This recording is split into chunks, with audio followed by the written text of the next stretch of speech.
Olá pessoal, tudo bem com vocês? Então pessoal, hoje, né, a gente vai falar aí um pouco sobre os materiais de moldagem, tá? E a confecção da moldeira individual, tá? Então mais um trabalho aí a pedido do professor André Fabrício, tá? Da Faculdade Anhanguera de Macapá, para a disciplina de fundamentos, né, de reabilitação oral 3, tá?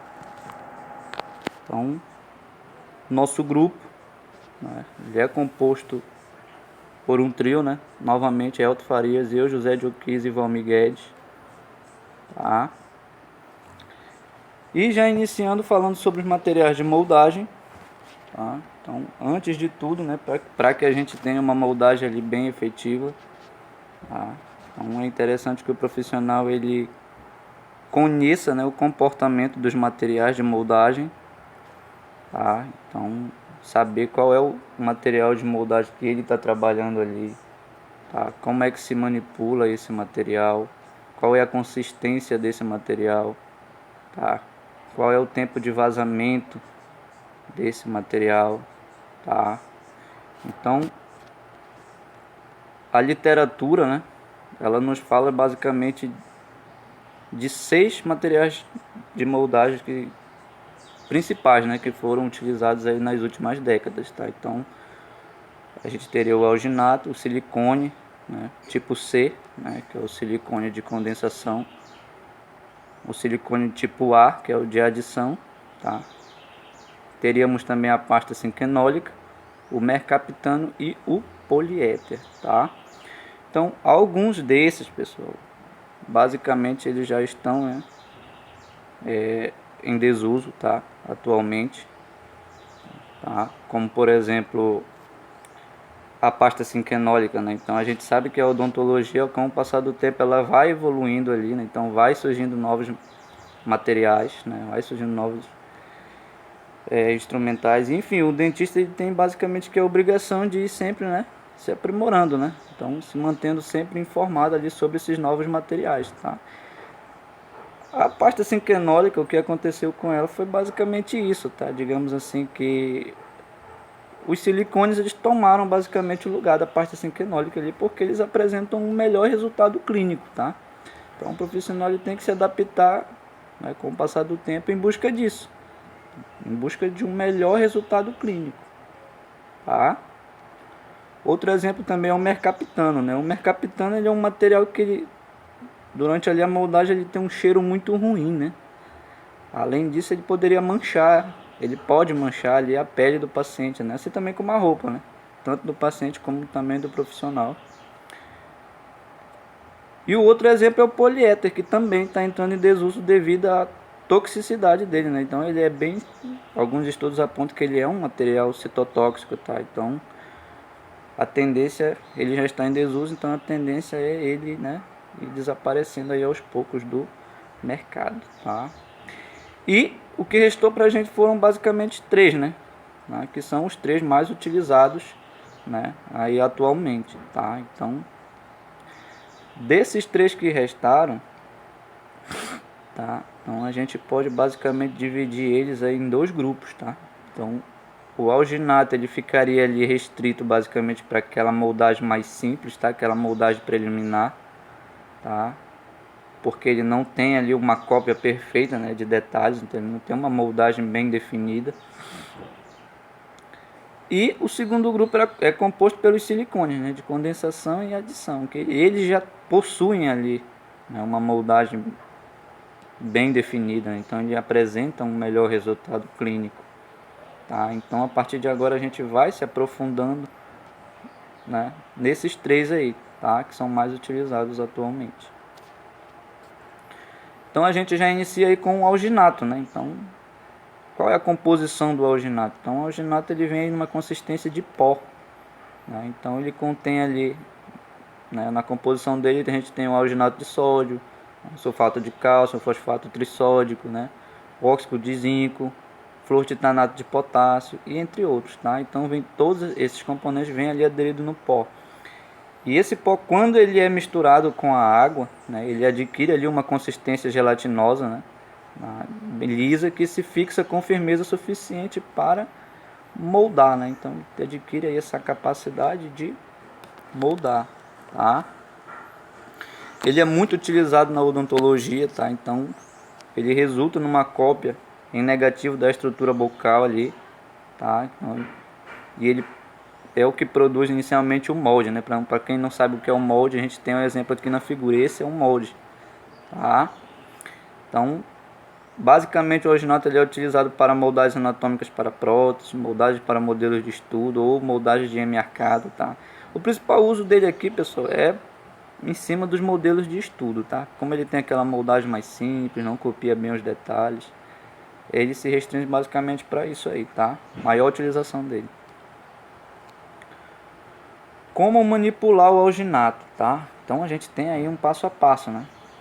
Para todos os materiais de moldagem a gente tem um passo a passo, né? Com o alginato não é diferente, tá? Então, para fazer essa manipulação, inicialmente a gente vai ter que ter 2 cubas de borracha, tá? Então, em uma a gente vai adicionar ali o pó e a outra água, tá? A quantidade ideal ali para misturar, para a gente saber essa consistência, digamos, vai ser de 1 para 1, né? Para a gente saber essa consistência, a gente vai ter que ter um conjunto medidor, tá? Então a gente vai ter essa colherzinha que vocês estão vendo aí na imagem, que serve para medir o alginato, tá? E bem ao lado a gente tem um medidor de água, tá? Então é 1 colher para 1 medida. A gente vê que tem 3 medidas aí, tá? Nessa estrutura de medidor de água. Então é 1 para 1, tá? Então a gente mede a quantidade de água e aí vai adicionando, né, o alginato em pó na água, tá? Como vocês estão vendo aí na figura. E aí inicia a espatulação, né? Então, com uma espátula, pode ser uma espátula de plástico ou então uma espátula, né, de metal, tá? Então a gente já inicia ali a espatulação. É interessante que a gente faça uma pressão, né, dessa mistura de encontro com as paredes da cuba, com o objetivo de obter, né, uma mistura bem homogênea ali, né? E aí depois que é feita a mistura a gente vai preencher, né, a moldeira, né? Essa moldeira que ela já deve estar pré-selecionada, né? Então a gente sabe que existe aí vários tamanhos de moldeira, então essa moldeira ela vai ter que ser bem adaptável ali na boca do paciente, tá? Ela já deve ter sido selecionada antes de iniciar todo esse processo. Então a gente faz a manipulação, preenche a moldeira, né, e leva aí na boca do paciente, adapta na boca do paciente, né, espera o tempo de presa aí do alginato, né, e quando se retira a gente obtém aí o molde, né. Com relação a esse tempo de presa, né, do material, isso vai depender do tipo de alginato que a gente vai estar trabalhando, tá? Então o alginato tipo 1 é o que tem a presa mais rápida, né? E o alginato tipo 2 ele tem a presa ali normal, tá?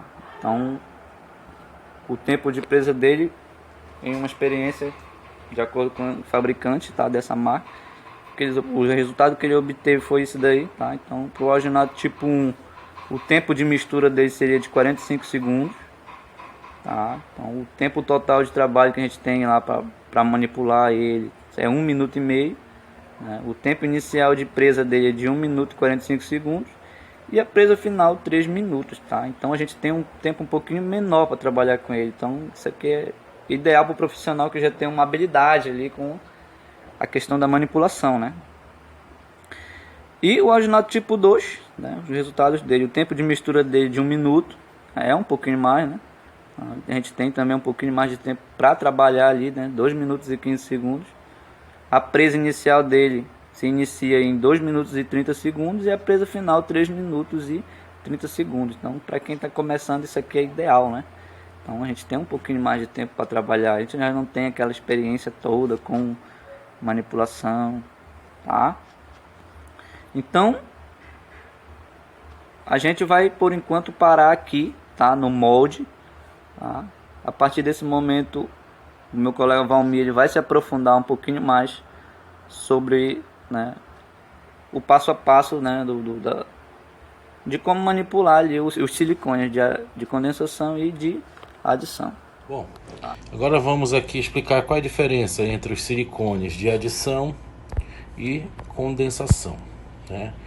No silicone de adição versus condensação, nós vamos ter algumas apresentações e algumas características. Eles vão ser de fácil manipulação, né? Na silicona por adição ela é fácil, na silicona por condensação também é de fácil manipulação. Sabor e odor, muito importante isso aqui para utilizar, né, a percepção do paciente, para dar um conforto para ele durante o processo de moldagem. Ambos são neutros, sabores aí um pouco interferentes. O tempo de presa para o silicone, a silicona por adição vai ser de curto a médio, e o de condensação também. O melhoramento da superfície para o silicone de adição ele é excelente, enquanto para o de condensação é satisfatório. E aí vai depender da escolha caso a caso. A facilidade de remoção, ambos são fáceis. A recuperação elástica para a silicona por adição ela é bastante alta, enquanto a silicona de condensação ela vai ficar entre baixa e média. Resistência ao rasgamento, para ambos eles têm uma média satisfação, tá? Alteração dimensional para a silicona de adição baixa, enquanto para a silicona de condensação alta.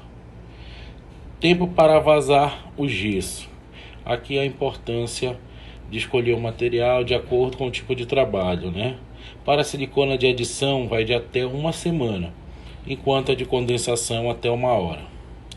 Facilidade de desinfecção, ambos têm grande facilidade para que promova a desinfecção. O silicone de adição, como é que ele vai se apresentar no mercado, né? Ele vai estar lá com um pote com massa, essa massa densa, pesada, vai vir uma bisnaga com uma massa fluida, que é a massa leve, e uma bisnaga com uma pasta catalisadora. A massa densa pesada, né? A composição dele é o polidietil, carga positiva, apresenta corantes e alguns aromatizantes. Vai servir para moldar de uma forma genérica as estruturas dentais. A consistência dela é pouco fluida. Na massa fluida leve, ela serve. Para que ela vai ser usada? Vai servir para captar detalhes das estruturas dentais, né? Como as cúspides e algumas particularidades anatômicas, principalmente dos espaços interproximais. Como é que vai ocorrer a manipulação? Vai vir uma colher dosadora, onde você vai utilizar na massa densa. Aqui na figura a gente mostra que foram usadas 3 medidas, ele indica aí a formação com o molde da colher. E aí vai ser acrescentada a dose do catalisador. Essa dose de catalisador ela vai ser de acordo com o fabricante, tá bom? Vai homogeneizar a massa e o catalisador até que eles se tornem fiquem em uma única consistência. E vai aplicar na moldeira pré-selecionada, tá? Então, coloca o paciente e aí você vai ter um molde de material pesado, como aparece aqui na figura. Certo? Como é que a gente vai fazer? Após essa moldagem aí, com material pesado, nós vamos fazer os alívios nas áreas principalmente interproximais e algumas regiões que nós não queremos que atrapalhem o modelo final. E aí eu vou usar o silicone de condensação. Aqui o fabricante, né, mostra que é uma parte bastante cheia, ele se apresenta em bisnaga, para uma parte também de catalisador. Você vai fazer a mistura numa placa de vidro, recomendavelmente, e após já fazer a mistura, com a seringa você vai fazer a sucção e carregar a seringa com esse silicone. Pegando o modelo já com material denso impresso, você vai fazer o preenchimento com a seringa em cima do material pesado na área que você quer ter a boa impressão e retirada da impressão ideal para o modelo, tá? De trabalho. Aí aqui a manipulação é uma leve pasta, bem fácil de manipular, tá? Também colocada em preparos direto ou em mais dentes. Após a moldagem, fica desse jeito aqui. A gente vê dois materiais sobrepostos, um material com pouco detalhe, enquanto a de alta precisão, aí, a nossa silicona, ela está mostrando bem detalhes, principalmente da região que vai ser trabalhada. Nesse caso aqui, o exemplo foi dado em cima de um preparo. Quanto ao regular, por quê? Porque o material sofre cinerese após a evaporação do álcool etílico liberado pela reação do subproduto. Se o molde não for vazado breve após a moldagem, há risco de deformação do molde. O silicone de adição. Então ele vai se apresentar com um pote de massa densa, um pote de massa pesada, tá? Com um pote de massa catalisadora, uma bisnaga com pasta fluida leve e uma bisnaga com pasta catalisadora para a pasta fluida. Então esse seria o kit para o silicone de adição. Como é que vai ocorrer a manipulação? Uma medida aqui de pasta base com uma medida de pasta catalisadora em proporções iguais, tá? Neste momento, manipular sem luva e fazer a mistura, tá? Essa mistura precisa ficar bem homogênea e não pode ficar com aparência formando estrias. Depois preencher toda a moldeira e fazer a moldagem, esse com material pesado. Depois já adicionar o material leve dentro do impresso da moldagem. Como é que vai ser a manipulação? Também um material bem leve. Você vai pegar esse material leve, vai preencher o preparo todo para que no detalhe percebam ali que há uma retração da gengiva para pegar a área de retenção, para ficar bem impresso. E após a manipulação ele vai ficar desse jeito aqui. A estabilidade dimensional. Em termos de estabilidade dimensional, o silicone de adição é o melhor material para moldagem disponível no mercado hoje. O material não sofre cinérese, pois ao contrário do subproduto produzido pelo SDC, o silicone de condensação, o subproduto do silicone de adição não é volátil. Então aqui nós vamos ter a comparação entre os resultados. A moldagem com alginato, onde o vazamento deve ser imediato. A moldagem por condensação, tá? Vai vazamento até 1 hora. E a moldagem com silicone de adição. O vazamento pode ocorrer em até 1 semana. E agora para a confecção do modelo de trabalho. Nós vamos utilizar geralmente ou sempre o gesso. E o gesso ele vai ser classificado em 5 tipos. Tipo 1, tipo 2, tipo 3, tipo 4 e tipo 5. Comuns que a gente vai usar aí na odontologia são tipo 3, 4 e 5, tá? Pode também utilizar tipo 1 e tipo 2, Então aqui a gente vai ver a indicação. O tipo 1, um gesso para moldagem em desuso, sendo substituído por hidrocolóides e elastômeros. O tipo 2, que é um de baixa resistência. Inclusão de próteses removíveis, modelos de estudo. O tipo 3, um gesso pedra, modelos de estudos antagonistas, modelos para confecção de próteses totais e aparelhos ortodônticos e montagem de modelos. Tipo 4, confecção de trocas, modelo de trabalho para próteses fixas ou removíveis. E o tipo 5, confecção de trocas e modelo de trabalho quando for necessário o uso de ligas metálicas de maior contração de solidificação. Então aqui no gesso, nós vamos ter o molde, a produção do gesso, o preenchimento de todo o molde e o produto final, o modelo de trabalho. Aqui novamente o modelo de trabalho após a impressão. E o modelo no gesso aqui com o indivíduo totalmente dentro, totalmente desdentado. Então o modelo de trabalho totalmente desdentado. E aqui a confecção da moldeira individual que vai ser trabalhada, explicada pelo nosso colega Elton.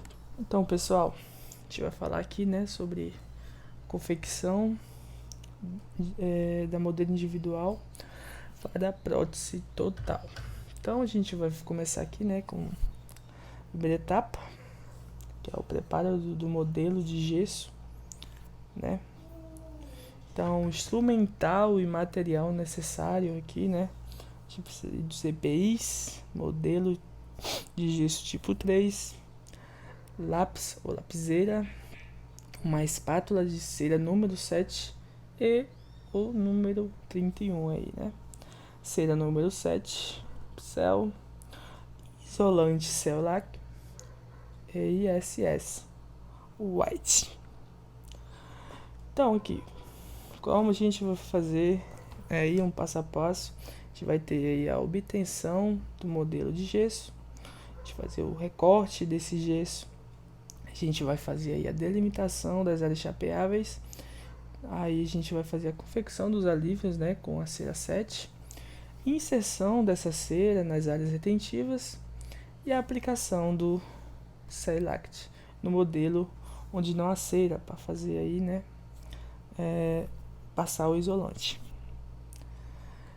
Então, pessoal, a gente vai começar aí com a delimitação da máxima extensão da área chapeável, né? Então, a extensão da moldeira ela deve ter cerca de 2 milímetros abaixo da extensão máxima da área chapeável. Então, a gente vai demarcar, né, aí com o nosso pegar aí nosso grafite, vamos passar aí toda a região. Aí, logo após, a gente vai bloquear, né, ver o bloqueio das áreas de retenção, né, observando pela a visão oclusal das áreas retentivas na vestibular do rebordo. Então, logo depois a gente já vai vir aí, né, com o alívio de cera 7, né, na região anterior da maxila. Aí, após bloqueio, a gente vai fazer esse alívio com a cera número 7 plastificada, inserindo na região anterior. Então, terminando esse processo, a gente vai aqui vir já com a aplicação do isolante, né, para resina acrílica, perdão. A gente vai aplicar em toda a superfície do modelo de gesso, né, com a exceção aí onde está, né, onde está a cera 7, né, que é o alívio na região anterior da maxila. Então a gente já vai para a etapa 2, onde a gente vai fazer a manipulação, né, da resina acrílica. E aí a gente vai ver aí qual o instrumental e material necessário, né? A gente vai precisar de um pote de resina acrílica, medidores de resina acrílica, resina acrílica, né, autopolimerizável, transparente, grau de borracha, 2 placas de vidro, Lecron, estilete, água ou vaselina aí, pode estar utilizando. Então, como a gente vai fazer essa manipulação, passo a passo aí, a gente vai começar aí manipulando a manipulação da resina acrílica, né? Aí a gente vai a umidificação das placas de vidros, aí a gente vai a inserção da resina acrílica entre as placas, a prensagem dessa resina acrílica, depois a gente vai com o posicionamento da resina acrílica sobre o modelo, ajustar a área chapeável, manter pressão entre a resina acrílica e o modelo, e a confecção dos cabos de das moldeiras. Então, logo a gente vai iniciar já com a umidificação das placas de vidro. A gente pode fazer ela tanto com vaselina ou água, então, ou a vaselina e a água, ou as ambas, né? Então, aí a gente vai começar, né, a manipulação da resina acrílica.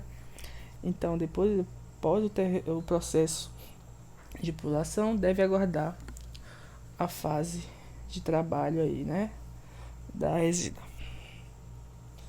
Então, a gente vem aí já com as 2 placas de vidro, né, colocando aí a resina acrílica em cima na área onde está aí já a água, né, e aí vindo com a outra por cima, fazer e prensar aos poucos, né, sempre manter os lados das placas com os lados das placas isoladas, né? Então, depois desse processo, vem a inserção e adaptação da resina acrílica na área chapeável. Então, vamos aí adaptar levemente, remover o excesso dessa resina e certificar-se de que está recobrindo toda a área delimitada. Então, a gente vai fazer a avaliação da resina acrílica após a polimeração, né? Então, durante esse processo da polimerização da resina, a resina acrílica,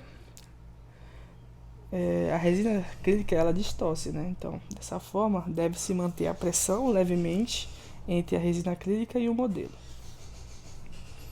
Então, a gente já vê a confecção do cabo dessa moldeira, né? Da nossa moldeira aí, a gente vai vir já. E o cabo, né?